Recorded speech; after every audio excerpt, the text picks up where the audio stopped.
Ni Aner Agirrebengoa naiz, Iruñekoa eta GKS-ko ikasle ohia.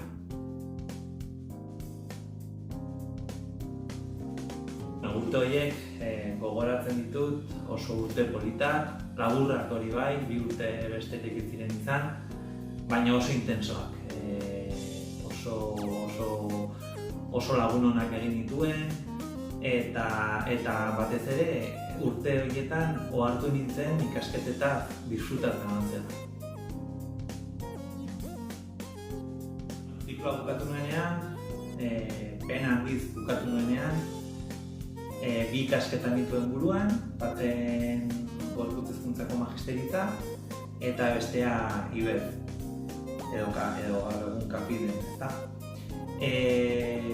IBEF-era nintzen sartu oso gutxigatik, eta erabaki nuen magisteritzara sartzea, eta magisteritza bukatu nuenean ikastola batean hasi nintzen, irakasle, eta gero lanean egin nintzela, erabaki nuen INEF egitea, eta gaur egun hortan jarraitzen dut, DBH-en eta batxilergoan irakaslea naiz, eta 9 urte daramatzkit, oso pozik dago.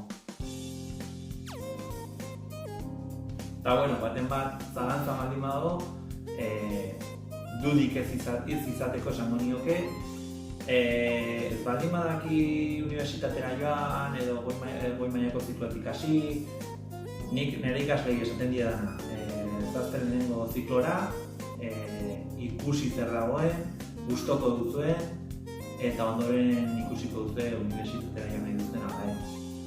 Eta beste gauza esango dizuet, momentu, nik duda esperientzian gatik esan dizueke zikloan unibertsitatean baina askoz gehiago ikasiko duzuen.